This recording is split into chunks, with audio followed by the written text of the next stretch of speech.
Welcome to We're Not Wizards. We are the best, but not wizards. Enjoy the show!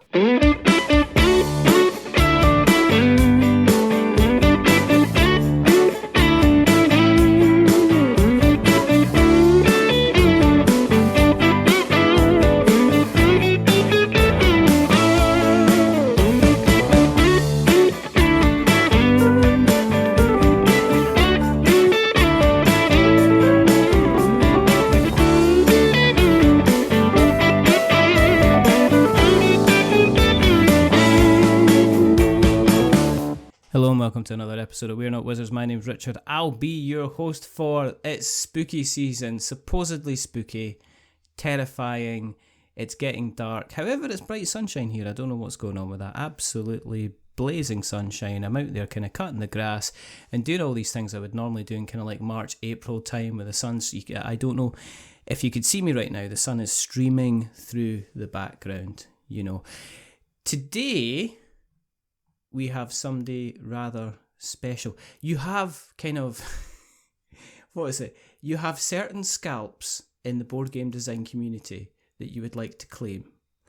And this person's, one of their games sits on my shelf, staring at me constantly because it's a reasonable size game. So we're going to go on a bit of, I was going to say a whistle stop tour, but it's maybe like a whistle mountain tour. I'm not going to maybe repeat myself, might replicate it. I don't know. I have no idea.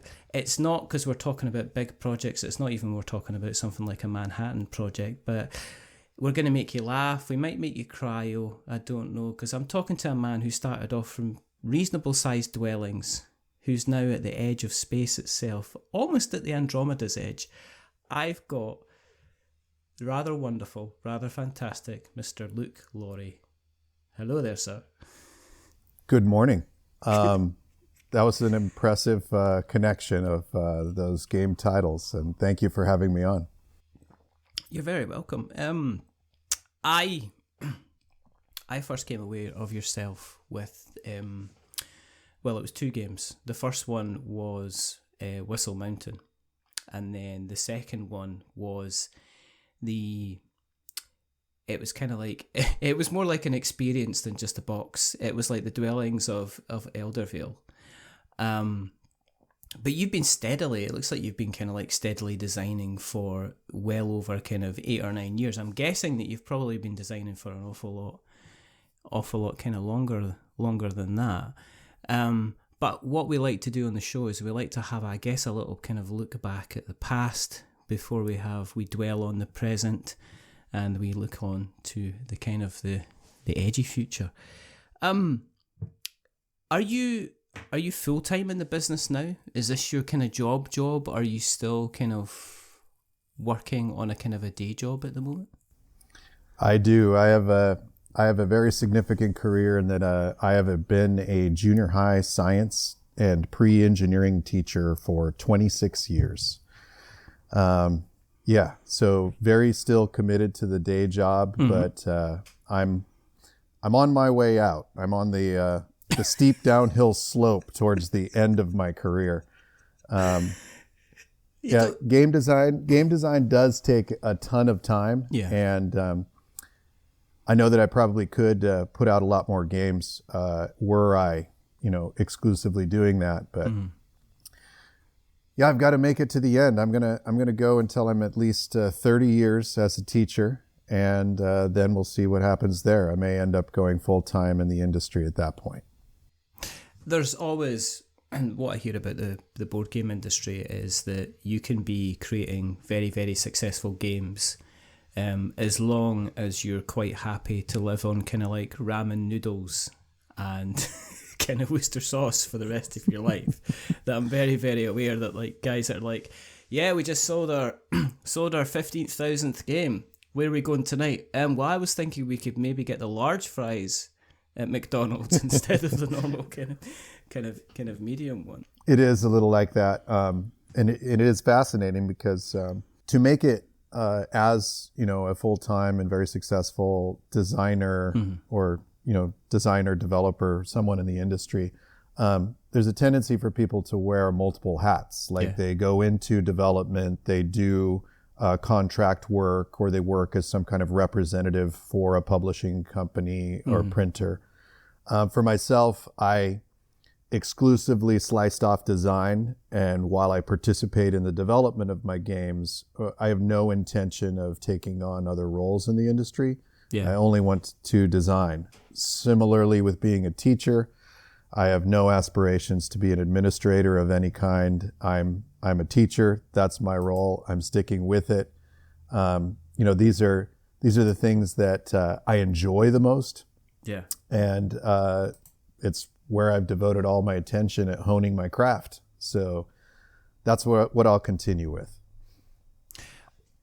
In terms of, I guess, as you move through the kind of the teaching profession, I guess they dangle the kind of head of department kind of carrot at you, or you get kind of like principal and deputy principal and stuff like that. So, but there are some people that once they get into that role, they become pretty disillusioned with the whole teaching thing, because they move from actually, here I've got some information for you kids, and putting that information from their mind into their kids' minds, to I've got to balance up the kind of the budget for the entire department instead. And I think people can end up kind of like being kind of a bit disillusioned with that. So is that why you're kind of like seem to be and practically want to be involved in the education thing as an educator, as opposed to moving up the ladder? No, I actually have taken on a lot of those roles an educator, including I was a department chair for my science department for something like 15 years. Wow. Okay.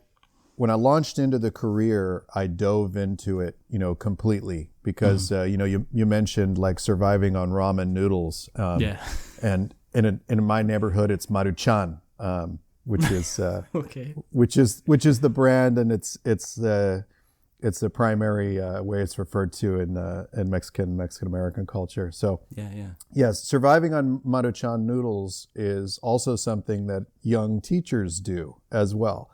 So I dove into the teaching career, working very hard to do extra curriculum development projects, getting involved in working with university outreach programs, grant writing, and that kind of elevated my career very rapidly. At one point, I ran like 4 or 5 different extracurricular programs and sat on 4 or 5 different committees relating to policy and curriculum development and so on. And then in 2000, a lot of what I was doing was chasing accolades and chasing, additional compensation. And then in 2006, 2007, I was named Albert Einstein Distinguished Educator Fellow. Wow. And I worked in Washington, D.C. for a year on public policy and science and education. After that, it was kind of, I don't know, it wasn't exactly peaking out, but I reached that level of being a highly regarded educator pretty early. After that, I wanted more just to focus on the classroom. So I gradually dialed things back to what I thought were kind of the more nuts and bolts of how do I reach students the best? What are the best teaching practices? And a lot of what I was doing was involved robotics and bringing engineering outreach programs into my schools. But more time went by, and I passed being a teacher for 20 years, and I started cutting out even more of those things. So now it's just the classroom. Wow. And then at the end of the day, I walk away. I don't run any extra clubs. I don't sit on committees. I don't try to run programs or write grants, because I tell myself I've done enough in that area. When you were growing up and you're making those kind of career decisions, was teaching always the thing that you kind of wanted to do? No. In fact, it was always there as one of the possibilities, but different things I was interested in absolutely included games, because I was always writing Dungeons and Dragons adventures and things like that. And writing itself, I thought might be a possible path. And I didn't realize that eventually, yes, I would get things published as a writer related to education and related to game design. Later on, of course, I was one of the founding members of the League of Game Makers, and we wrote blog posts about game design, development, publishing for several years, back when blogs were the thing to have. Yeah. And but other career interests included things like I thought I might go into business. I worked in a restaurant. I thought I might want to do cooking or work in restaurants or work in service industry. And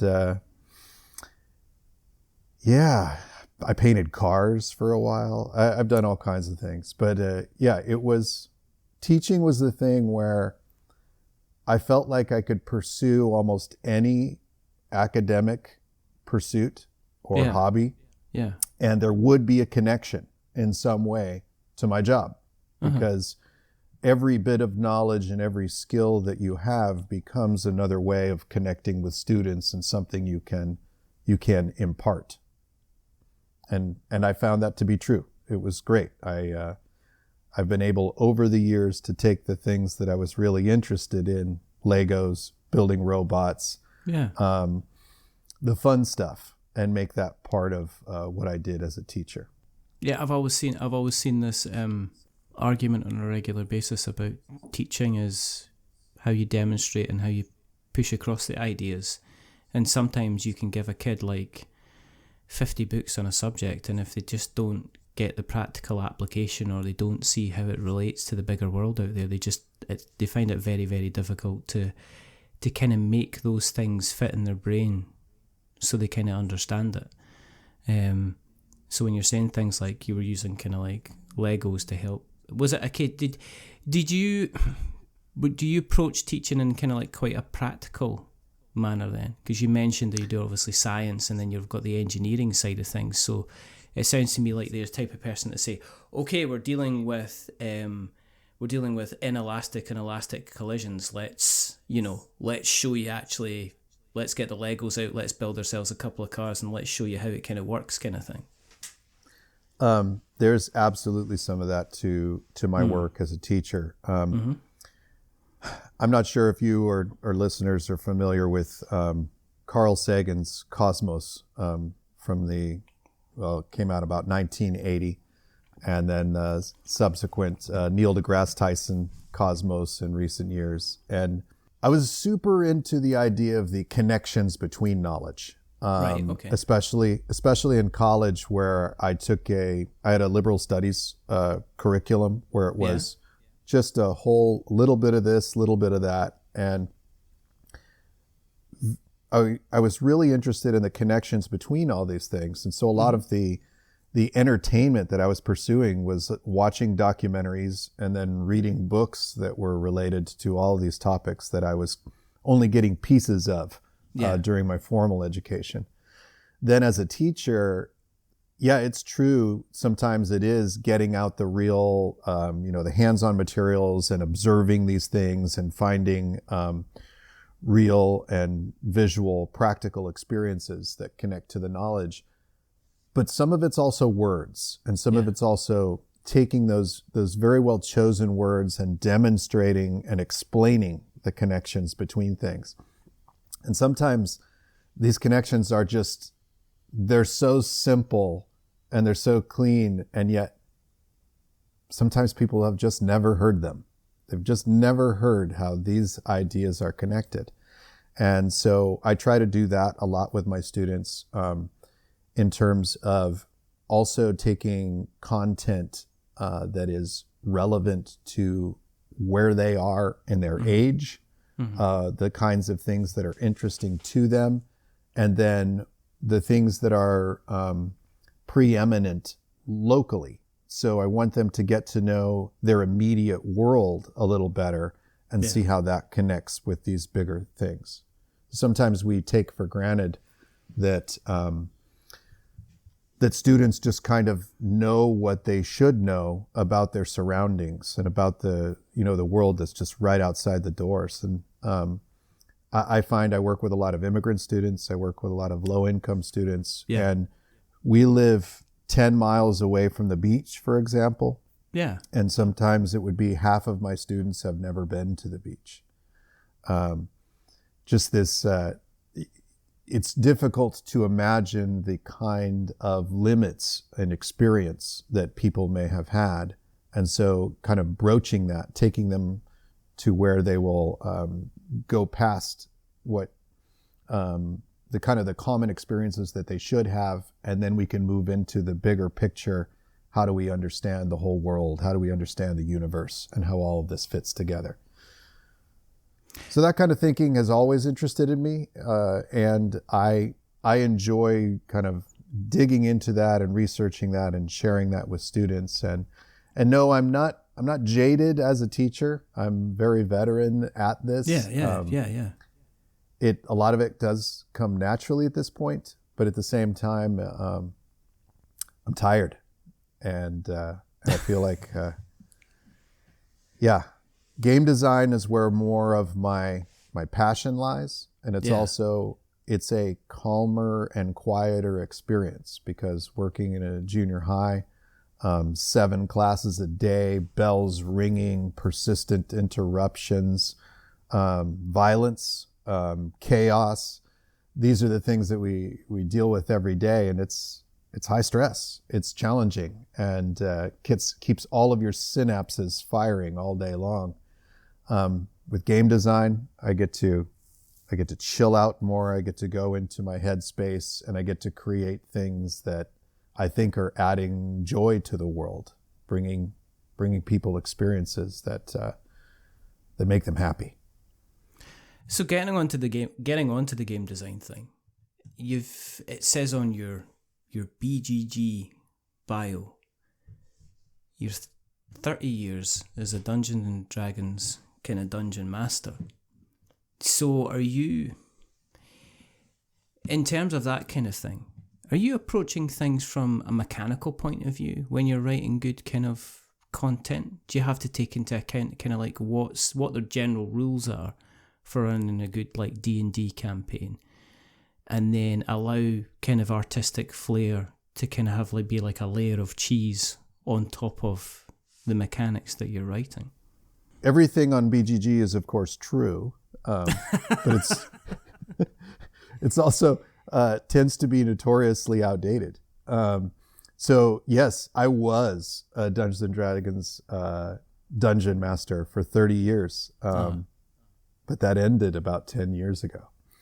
So I transferred a lot of the creative energy that I would put into designing campaigns and writing adventures and creating all of these imaginative worlds. And then I moved into tabletop board game design, and all of my extra game energy goes into that. So I'm kind of retired from Dungeons and Dragons, and I feel a bit guilty about that, because I wanted to play D&D with my kids as they grew up, but the reality was we didn't play that many times before they kind of they grew up, and well, they're adults now. They do some gaming. My son he's especially into trading card games. They've become wonderful people, but we didn't do that like family D&D thing weekly or anything like that ever for any length of time. But the creativity that goes into making Dungeons and Dragons adventures, I definitely was into the idea that I was creating these imaginative stories, that I wanted to have this tension and these experiences where everyone at the table felt invested in what was going on. I know that D&D is now much more popular and common. A lot of people have, conceptions of what happens at the table.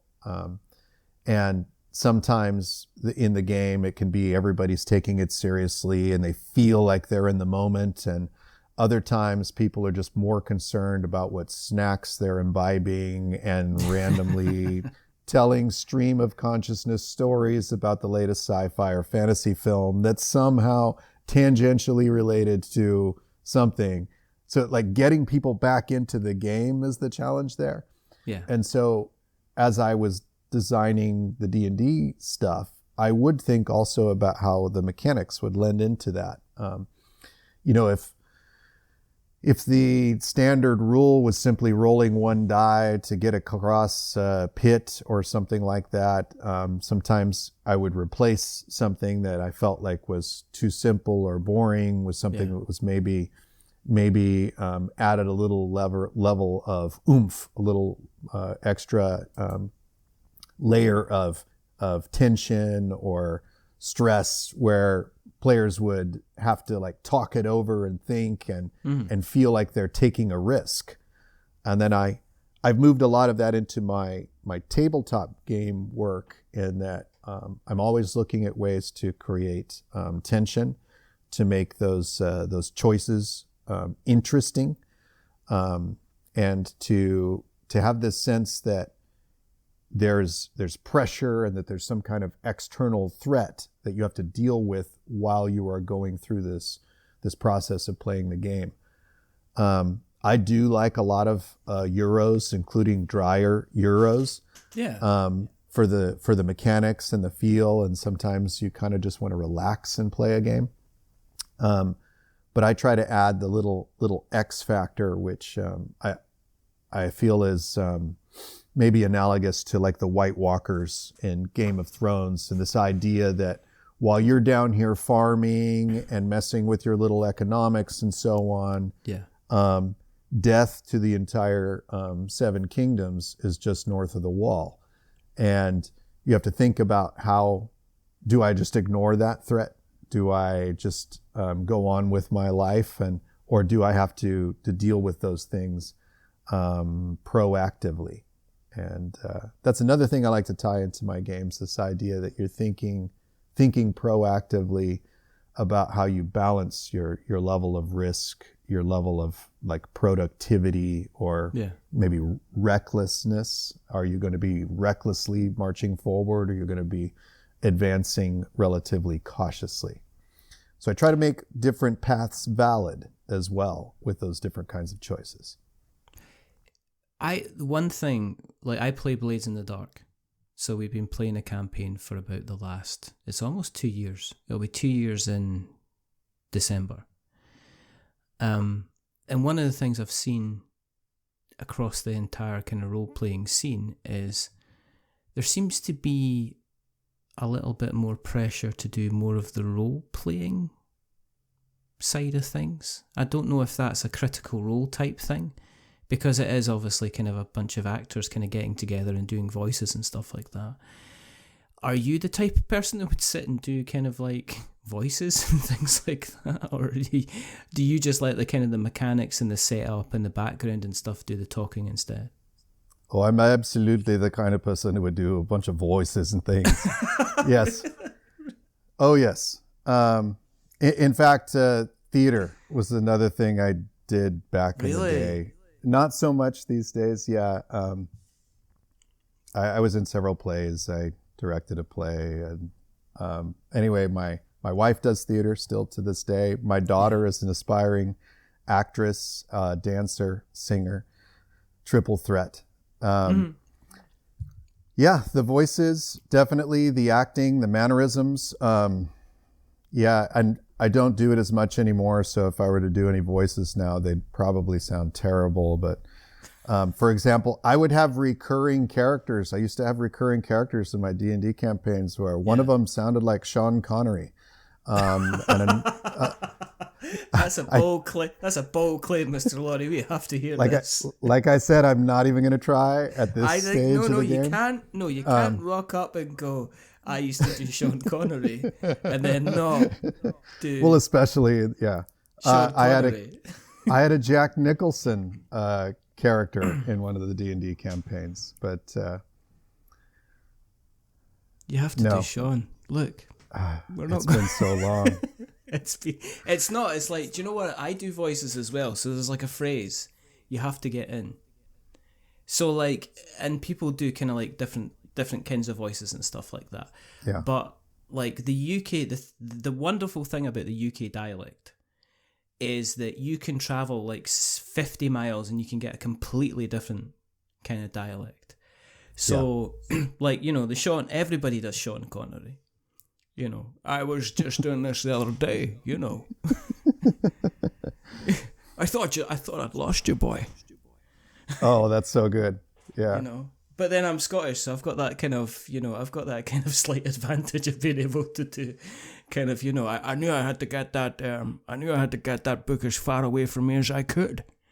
So you've got that kind of thing. But then if you go kind of like 60 miles south, then you're kind of getting into, well, if you head London way, you've got like your Michael Caine's and things of this world. But there's, you know, but what I found about voices is it's remembering what voices you're doing. And I would love to run some kind of D&D campaign, but my issue, and I've probably alluded to this before, is I would start off with having like 6 or 7 NPCs, and they would all have one voice, different voices. And then by the end of the campaign, they would all just be the same voice, because I would just forget, you know, what everybody sounds like. Yeah. You know, that would kind of be the issue.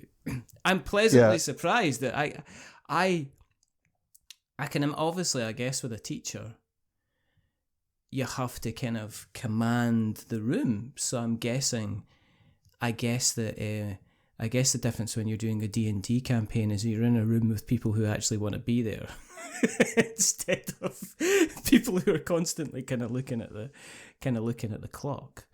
That is it. I mean, a big part of it is that's that engagement. And yes, being able to speak clearly with a strong voice, being able to change it up and having those dynamics, it absolutely makes a difference. And it's this X factor that I don't even think anyone tries to teach. As like, if you're preparing teachers, they talk about all of these ways to structure your lessons and how to simplify content, how to work with teachers. But I don't know that there's a lot of like voice training or thinking about how you can manipulate language in ways that create humor or have that sense of, these words and how they're being spoken is pulling me in.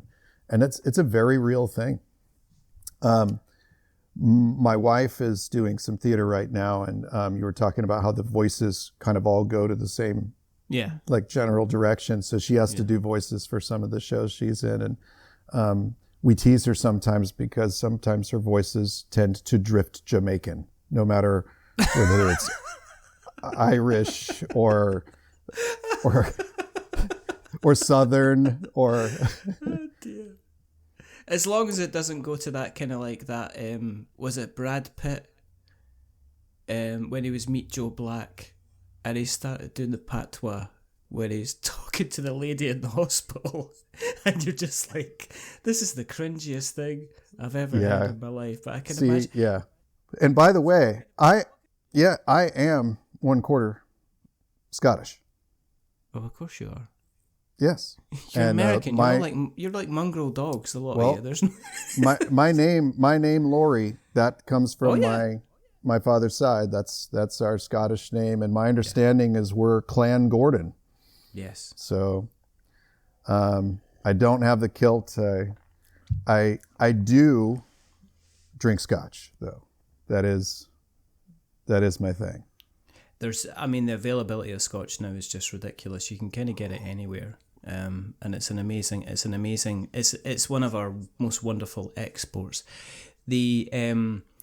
Interestingly enough, in terms of the kilt, the Gordon tartan is a rather kind of muted navy and dark green, with, I believe it's got a little yellow stripe in it. But the dress Gordon tartan is a very, very popular tartan in terms of for kilt hire and stuff like that. You'll see normally a lot of kind of like people wearing the dress Gordon because it's a very bright, beautiful looking tartan. In a former life, I was involved in the kilt industry. So, yeah, I am that stereotype. I was kind of going around hunting haggis and showing people how to put kilts on. Nice. But that was the thing. I was working in the Royal Mile in Edinburgh, and you used to get people coming in from, the States, and they give you a name and they'd say, okay, so what clan am I connected to? And it's like, you're German, go away.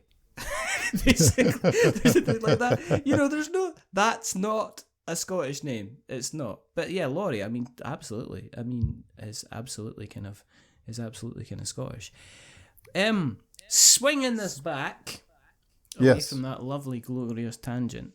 When it comes to the game design side of things, because I'm getting hints of a couple of things. This is why I talk to people about the background, because if I just talk to you about kind of like, and how did you get into board gaming? Then it's kind of like, yeah, you get one word, you get answers. This is why I'm very, very interested in people's kind of past, because I think it very much dictates how they approach the kind of like game design. But with you doing the D&D and then going into the kind of the game design side itself, Are you a mechanics first person and then a theme, or do you kind of look at could we potentially do this? I wonder what would happen if we did this. What kind of thing would happen with a game? Because you like the kind of the worker placement kind of jam. So do you say, if we're dealing with steam trains, how could we get worker placement involved in that? Or if we're dealing with potentially freezing in the depths of space, what would work with that? I guess. It's kind of like the melody or the lyrics kind of a question, I guess. This is, so you tried asking this earlier, and I think I helped distract you from it. We moved farther away because this is one where I definitely don't have a clear rule about how I approach making a new game, except that I find that it's kind of like layers where I start with X, which may be a theme or a mechanic, and then I layer on the next layer above it, which also may be a mechanic or a theme. And as I'm building, I find that the process, they tend to inspire each other to the point where sometimes I go in a thematic direction, which ends up shifting the mechanics fairly significantly. And then sometimes I get a mechanical concept where that feeds into adding a new layer of story that's different than how I'd originally intended it. And so I'm neither first. And I actually don't think it's that important how the game starts, whether it is thematic or mechanical. But I have a tendency to have a whole bunch of different mechanics kind of floating around in the ether that I'm drawing from. And I tend to build around a story. I am definitely the kind of person who I want to tell the story with all of the aspects there, and then I look for the mechanics that will do that. As you've seen, the vast majority of my published games are worker placement games, and that's the core mechanic in a lot of them. But they all have other kinds of mechanics that they tie into. And the reality is that the body of work of mine that is published is less than 10% of the body of work that I have done. So I build a whole lot of stuff that is not published, will never be published, but those kinds of projects, those things that I've started, that I've gotten to a certain point, I may have developed different kinds of mechanics and I've told different kinds of stories, or embraced different kinds of themes in those. And then when I move into the work that becomes, a published design, it's drawing from all of those things, that other side work that folks don't know about.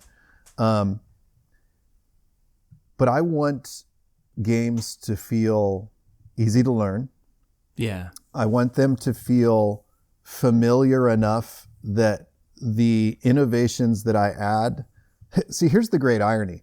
You can really innovate in a way that's very subtle, and people will be like, yeah, it's fun, but it's not really very innovative, because the innovations are seamlessly integrated. So when you really nail it, it feels familiar.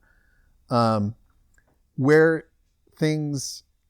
sometimes a game that is recognized as feeling really innovative, is the reality is it just feels really different. That this is a mechanic that has this kind of weirdness or oddities to it that you have to kind of get past your prior conceptions in order to integrate into your kind of your mental tool shed, so you'll be able to start to play it and be comfortable with it. Yeah. I have a tendency to try to build games where most of the mechanics I want them to feel comfortable with, where you just say, okay, you do this, you do that. Oh, you know that other game, it does this? It's kind of like that, just a little different. Yeah. And then you can sit down and play it without having to go deep into the rules unless you need to check some particular effect or something like that. So a lot of my games can feel somewhat familiar in that regard.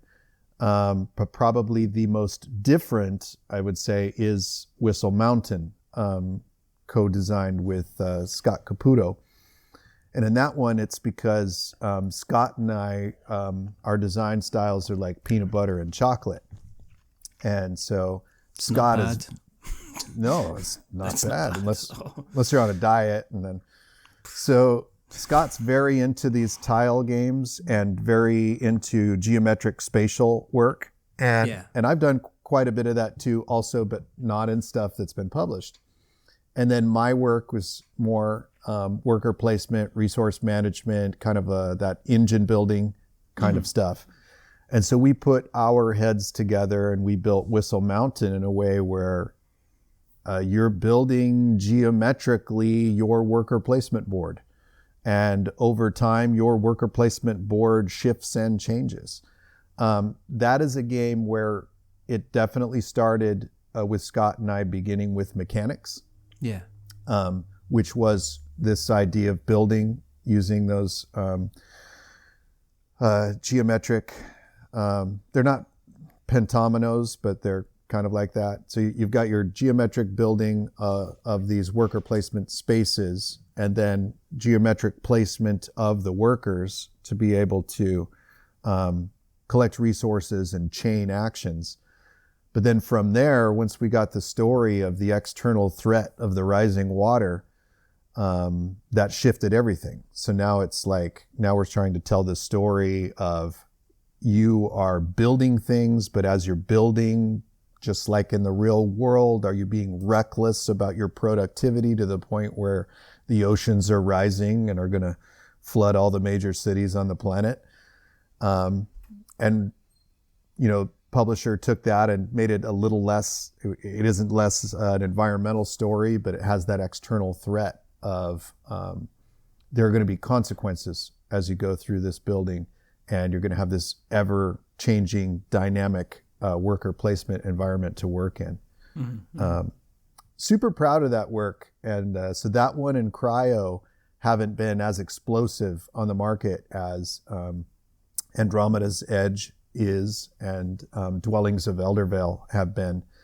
I'm not sure of all of the reasons for that. I feel like in some ways Andromeda's Edge and Dwellings of Eldervale are so, like, they're these giant monstrous games, and yet somehow they draw people to them. They want this massive experience and all the bling that goes with it. I think the thing with Dwellings is looks fairly daunting. But when you open the box and look at the trays, I mean, you're literally looking at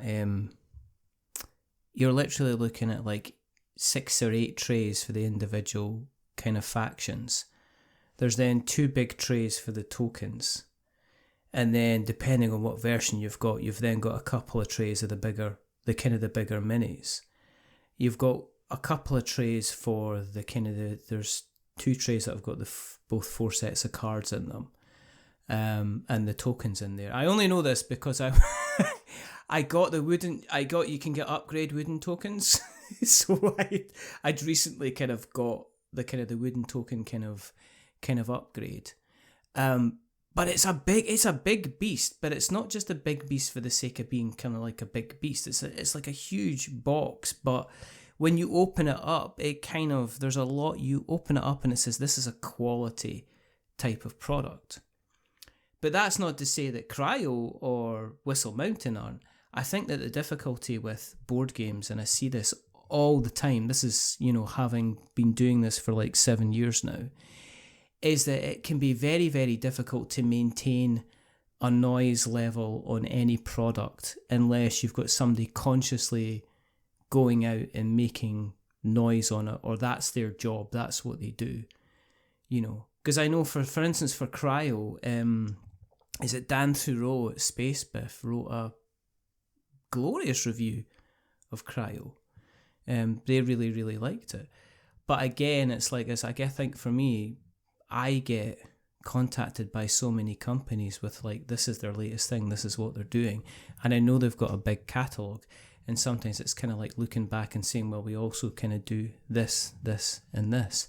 And I guess that comes down to the company. But it also comes down to Kickstarter as well, because Dwellings sold out, didn't it? I mean, Dwellings just got published and then that was it. Everybody got it. It was very, very successful.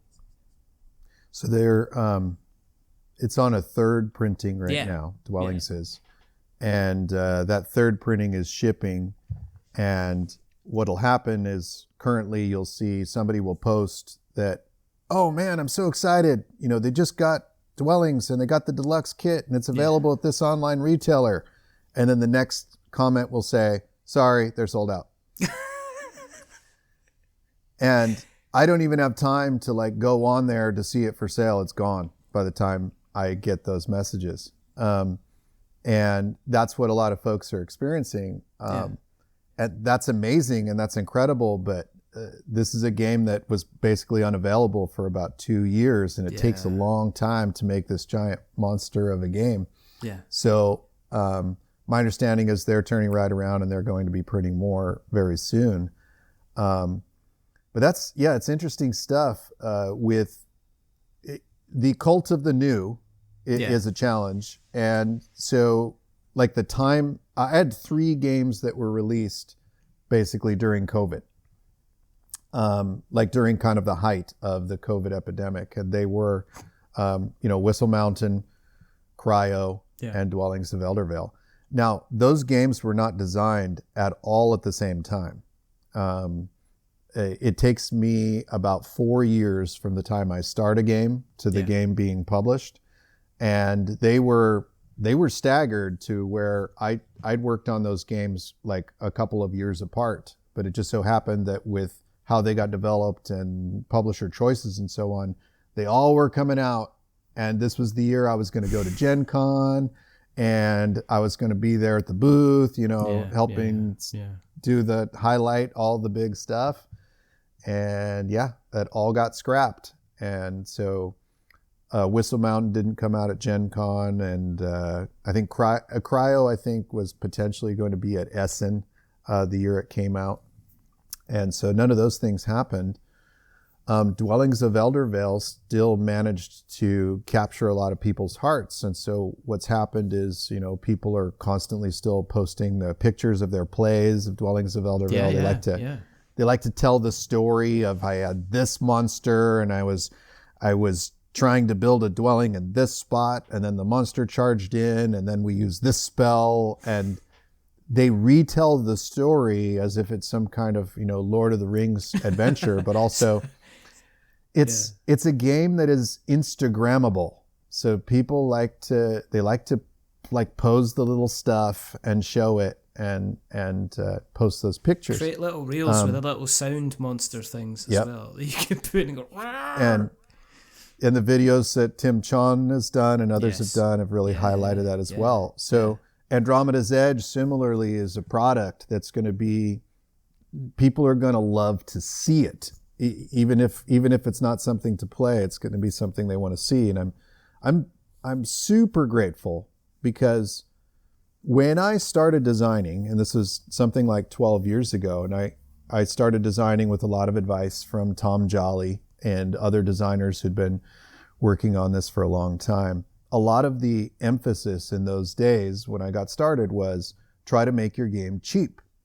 Try to encourage, try to show the publisher how it's not going to cost them anything to make this thing. Yeah. They can use thin old tokens, and all you need is a few little cubes, and try to reduce the number of components and so on. And so I took those lessons from early on, and I did try to make things efficient. But then more and more, the pressure was on and pushing to make these products to be really kind of elite, deluxe products. And I've been extremely fortunate that the publishers who've worked on my games, especially Peter Vaughn with Cardboard Alchemy and previously with Breaking Games. Yeah.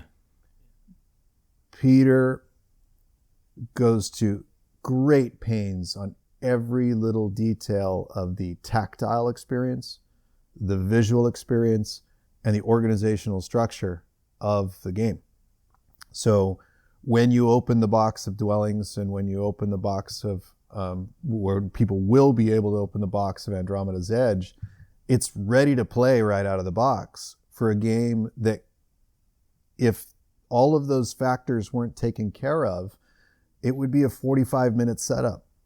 And, yes, yeah. And there are plenty of games like that. And there are games that I like to play like that. I'm like, well, man, I have to go through and find all of these things, and then I have to sort them, and then I have to shuffle them. And so mechanically, I try to make those decisions that will make that kind of setup and tear down easy. And then Peter, working with Game Trays, takes that to the next level of how do you open the box and start playing as quickly as possible? And then when you're done, how are you able to put it away as quickly as possible? I think that leads a lot to the joy of playing the game, because you're more willing to pull something off the shelf when you feel like it's not going to be so much work. And then that game gets played more than the other game that might be more of a beast to prepare. Is there an argument to make a smaller Redux version of Dwellings of Eldervale that kind of doesn't have as much kind of size-wise, that allows people to experience the game that you designed? Or is it a case of the size of it? The size of it is part of, it has to be on the table. It has to have this presence. That's part of the entire charm of the game. I definitely think there's an argument to be made for both. I could imagine, so I'm sure you're familiar with Clans of Caledonia. Yes. Clans of Caledonia brilliantly fits into this small box, and it's a huge game. Yes, it is, in a lot of ways. And I've always admired that kind of efficiency in a product, and it definitely would take up less space. But there would be a sacrifice there. Mm-hmm. There would be a sacrifice in that smoothness of the experience that could affect how people feel about it too. Also, the regular version of Dwellings is selling for like $65 to $70 American dollars. Yeah, and to me, that seems really cheap. I've paid more than that for a lot of games that were smaller. Right? I mean, there's a lot of games now that the regular versions are retailing for $80, $90, $100. So I don't know that you would definitely have a smaller box for shipping. It'd be more convenient on your shelf. Yeah. But currently, it sounds like people are still getting a lot of bang for their buck with just the base game. Mm-hmm. Mm-hmm. Mm-hmm. There's some frustration because part of the box is empty if you don't have the miniatures. And then sometimes that means people are like, well, what do I do with this empty space? And other people are like, yes, there's empty space. I'm going to go buy the miniatures. Yeah, I can go and I can get the Minotaur and everything like that. That's kind of in there. Yeah, it certainly has. I know that it's Mike Delisio from the Dice Tower. He absolutely loves dwellings. But moving on to Andromeda's Edge, because it's kind of, I guess, is it gonna have a bit of a special place in your heart because you are designing and developing the game with your son? Absolutely, yes. But also the reality is that my family and my kids have been part of my design work the whole way. Uh-huh. They either had to put up with the fact that the playtesting is going on, on the dining room table, or they were potential victims to playtests. And they've playtested games also that never worked for me. So this idea of working with my son comes very naturally in that my son he's a good supporter and a good helper, and he's also one of my best critics. Mm-hmm, mm-hmm. So I'm fortunate that my son and a lot of the folks that I have play tested with and game with, they do not care about my feelings at all when it comes to criticizing my work. Mm-hmm. And that's helped me build that tough skin and help make my work better because they can see problems. They can see those problems quickly, and they don't necessarily have the solutions for them right away, but that kind of support is vital. Now, working with my son is great because we have close contact. He's living here at home right now, mm-hmm. and we are weekly digging into to new games that we've never played before. Yeah. To continue to expand our experience. And sometimes these are really enlightening. Sometimes we're like, wow, that game is really cool and really interesting. And sometimes we're like, wow, I can't believe so many people like this. Yeah. Sometimes it's reinforcing, and sometimes it's enlightening. But it's also good to just kind of be aware of where the market is. Yeah. So my son is really great at taking, he can look at 100 cards and go through those 100 cards and look at which ones are better or unbalanced, mm-hmm. and things like that. He has that Magic the Gathering, trading card experience where he's good at looking at lots of different mechanics, yeah. and how they connect. So sometimes he can find, those broken combos or those things that may seem out of balance. Whereas I'm more of a big picture, like how do all of these pieces fit together? And now let's go from here to develop these factions or develop these cards and so on. And so he's been able to take that work and riff on it. So for example, with Andromeda's Edge, I think we wound up with something like it's 18 different factions, I think, by the time we were done, which have pretty significant individual player powers. Yeah. And coming up with all of those and having those be balanced and fair and fun, that was, having my son side by side on that was vital, because we would come up with an idea, we'd throw it down on the table, we'd test it out right away and go, nope, that's not going to work. Let's change that.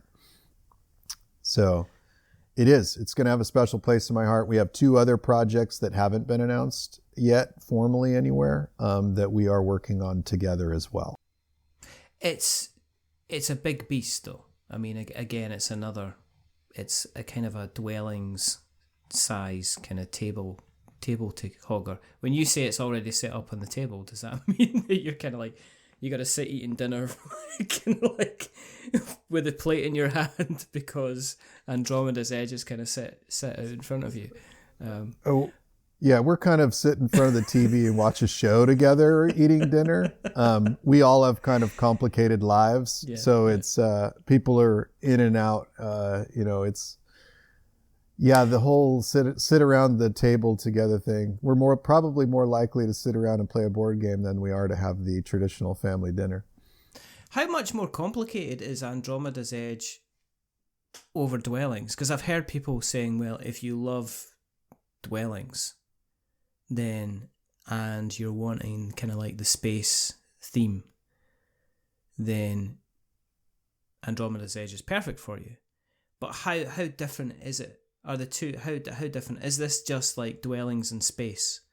Or is there enough kind of differences in it so that people will appreciate the kind of the changes that have been, or the differences between the two games?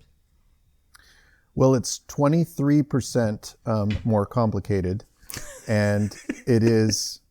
You've got that on a spreadsheet, haven't you? You've done a calculation, and then it's 23% more complicated. I barely even make spreadsheets for my actual games.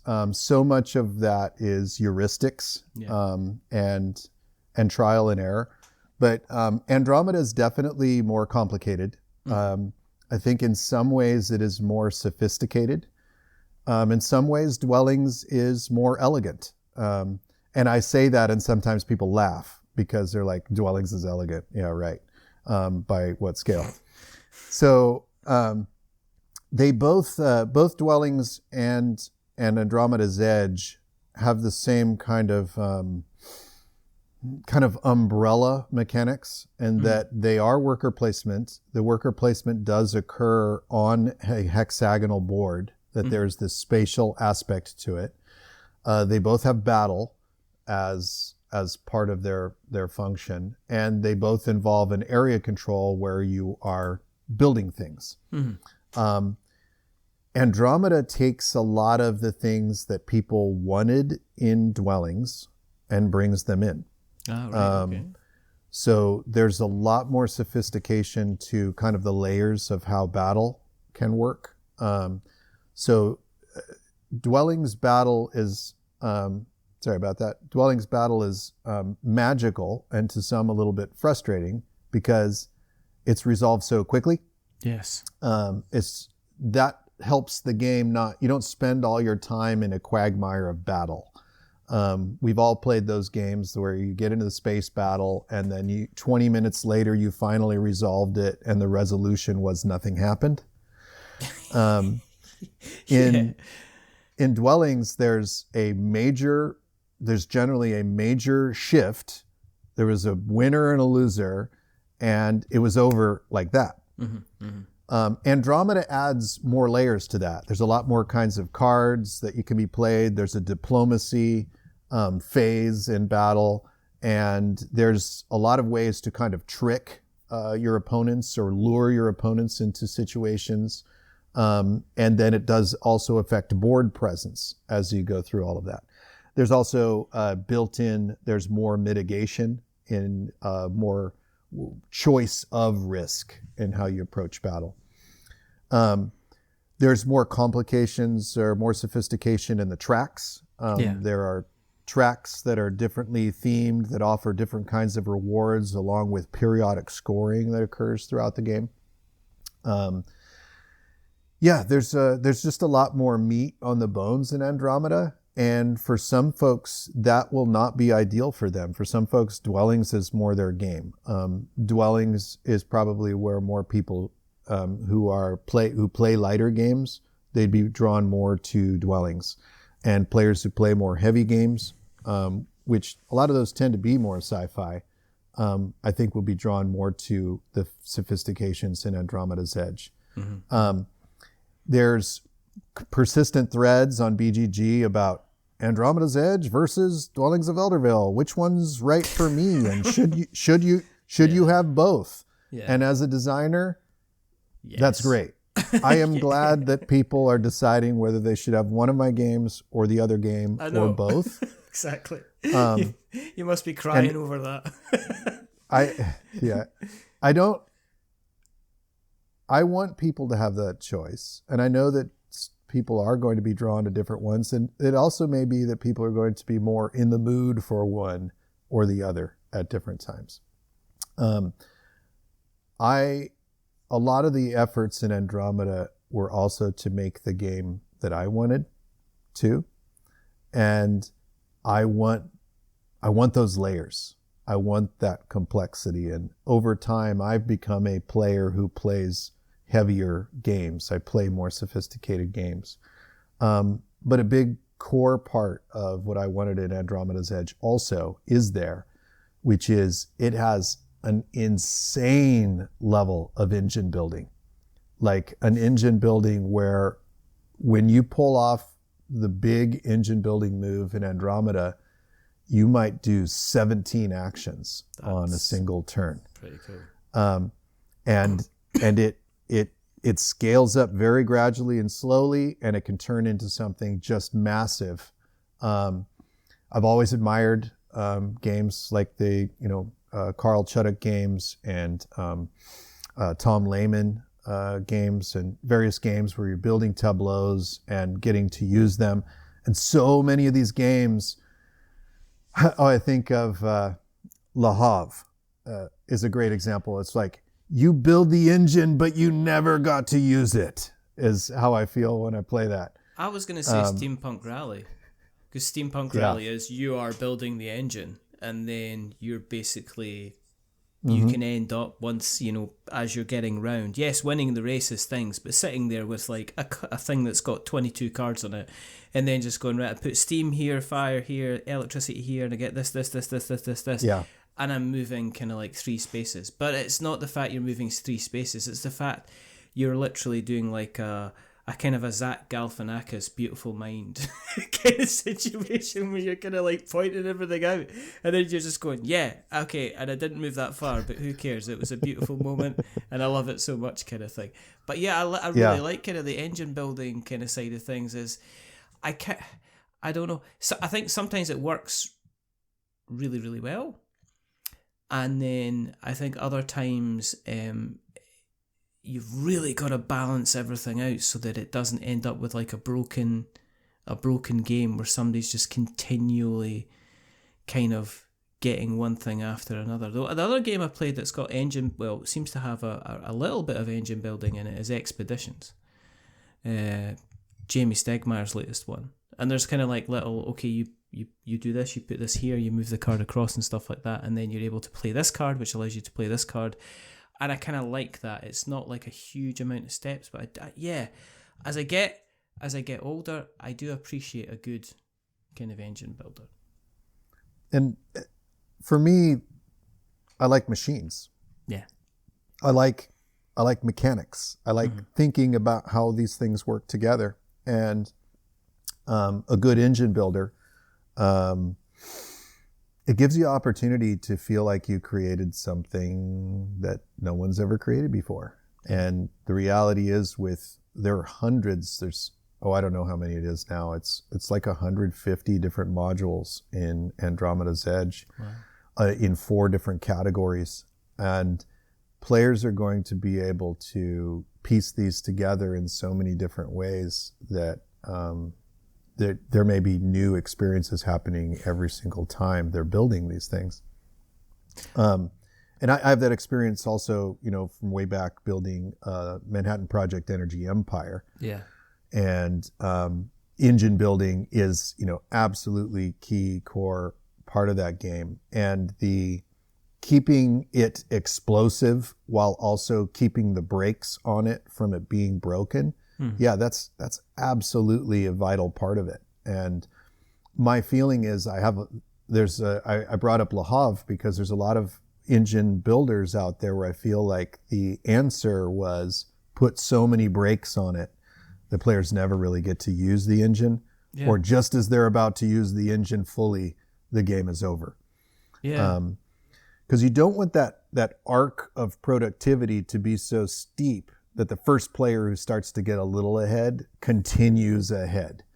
And so then that gets into what are the opportunity costs for each of the things that you build, and are there mechanics that are going to be continuing to reward the leader in this? Yeah. Or is there some way for players who are behind to catch up? Yeah. So you're right. Balancing all of that is challenging, but it's worth it to create a game where you can just piece together all of these things in really unique ways and get that joy and satisfaction of on my first turn, I got 1 resource. Yeah. But on my 10th turn, I got 20 resources and these cards, and I manipulated this situation, and I built these new ships, and I got this upgrade all on 1 turn. I got the moon on a stick, as they said. That's also, it's a popular thing in the service industry over here. It's like, they want everything. They want the moon on a stick.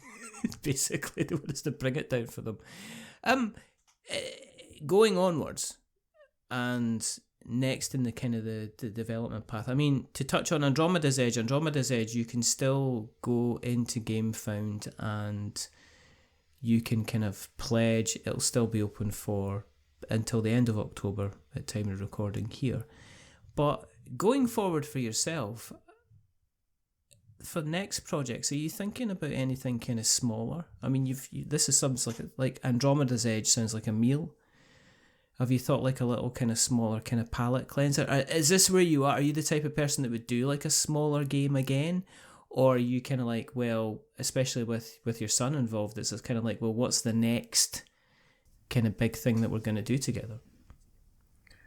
So that's a great question, because I'm always thinking about smaller, more efficient designs. Mm-hmm. And then I start building them, and they don't turn out that way. It's my design sensibilities tend to take my work to a place where it has kind of this optimum weight for me, which is the weight of the games that I like to play the most. Yeah. I find that while I enjoy a lighter game, they're not the kinds of games that I play repeatedly. I'll be like, yeah, that was a fun game.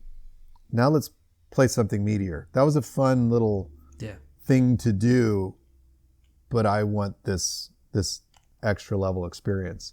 That said, my son and I are definitely working on a game that is lighter, smaller, quicker, and plays in under an hour, yet still has a lot of our shared design sensibilities. That said, I don't know what will happen with that game during development. You come back to you in 6 months and it's like, well, it's kind of like Andromeda's Edge, but it's kind of like got an extra, I said 17 kind of engine bits. This has got like 26 easily, it's big. Well, and that's what happens too, is part of it is there's an expectation for what my work is. Yeah. So my work, regardless of who I'm partnering with or collaborating with, there's a certain expectation of what a Luke Laurie game is now, which is great. But if I were to somehow come out with like a 10-card mini game, I was going to say that you could mess with people's heads and do an 18-card button game. I just feel like I'm not necessarily good at that. I have tried lots of little things like that, and it's possible that some of these smaller designs that I've built would have been marketable products, but they wouldn't necessarily have had the same appeal as a passion project for me. Yeah. For better and worse, because I do have a full-time job, I tend to work on games that are going to keep me pretty busy, designing and assisting in development for 2 to 3 years. And that's a lot to chew. And teaching and working on games isn't all I do. In fact, probably I'm on my bike these days a lot more than I am sitting at a table, which is good for me. Yeah. But it makes the design work slow. And I'm actually okay with that. I want it to be slow. I want it to be careful and thoughtful. I don't want to get in a position where I'm just trying to crank out work to fulfill obligations and get another deal signed or something like that. I'm more patient about waiting for things to be right. Yeah. I think it's easy to get jaded, and it's easy to get... it's like reading the same sentence in English 15 times and it's still not making any kind of sense. You end up having to take a break away from it all. And sometimes it's just to kind of get the buzz and excitement back.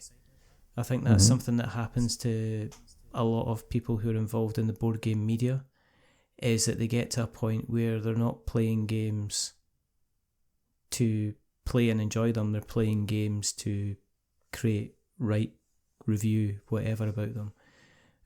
So I myself, I make it like a kind of a conscious effort to making sure that I'm playing games for fun and not taking any pictures, not writing about them, not mentioning them to anyone else, just having my own little kind of space where I'm kind of like playing games, which is the way it is. Thank you very, very much for your time. I understand it's very early. It's very early in the morning, and it's kind of like it's almost dog walking time for me. If people have listened along and they are interested in keeping up with what you get up to, where can they find you on the internet webs, Mr. Laurie? Probably easiest and best is I lurk on BGG persistently, and I tend to respond to pretty frequently to questions and comments that people will make on my games. So if they're posting on the forums for Andromeda's Edge or Dwellings of Eldervale or Cryo or any of those, I subscribe to all those and get those updates, and I tend to answer unless somebody else answers before me. Then on Facebook, I'm part of and run some of the groups that are related to my games. So there's a Dwellings of Eldervale Facebook fan page, Andromeda's Edge fan page, and there's a Manhattan Project Games page that's for all of the Manhattan Project games, but I run that forum too. Cool. So I'm pretty easy to find on that social media. I guess it's the social media for people my age. You won't find me. Yourself. I was going to say, all right, Granddad. You won't find me on. I'm not on Reddit. I have an Instagram, but I don't post a lot there. And Twitter's imploded, so there's no point over there anymore. It's pointless, So BGG and Facebook. Yeah, it's like I'm doing well enough having my own kind of midlife crisis at the moment without having some kind of millionaire having his midlife crisis all over social media, kind of pretty much.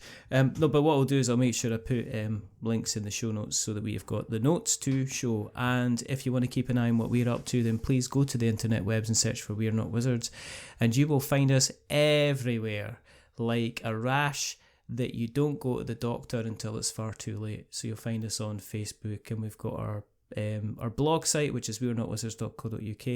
You can find all the podcast stuff in your podcast catcher of choice. And if you are going to be going to your podcast catcher of choice, please consider giving us a rating or review. And if you are going to be giving us a rating or review, don't give us 10 stars because it makes us big-headed. But don't give us 1 star because it makes us cry. Give us something in the middle, like a 5. Because it's average, maybe just a little bit average. But the person who's not being average is rather wonderful, rather fantastic. He's maybe on the edge, but it's a nice little edge. It's Mr. Luke Laurie. Thank you very, very much for guesting. Thank you very much for having me. And I've got 2 more questions. The first thing, remember there were many things, but we're not wizards. Are we wizards, Mr. Laurie? Are we? I am. I don't know about you. Oh my goodness. I'm a wizard. Right, okay, that's just, wrecking it all, And it's goodbye.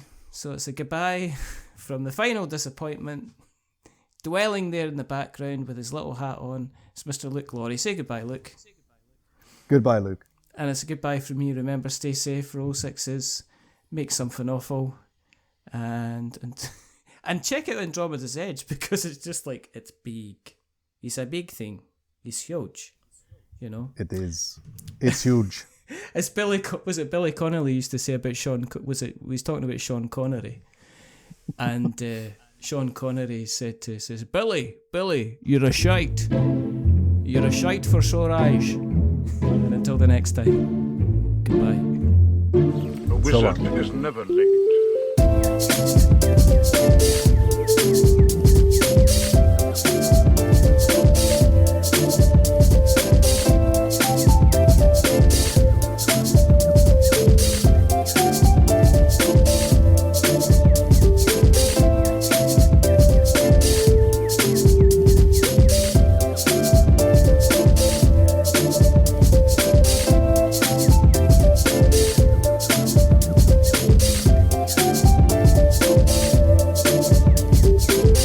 Nor is he early. He arrives precisely when he means to.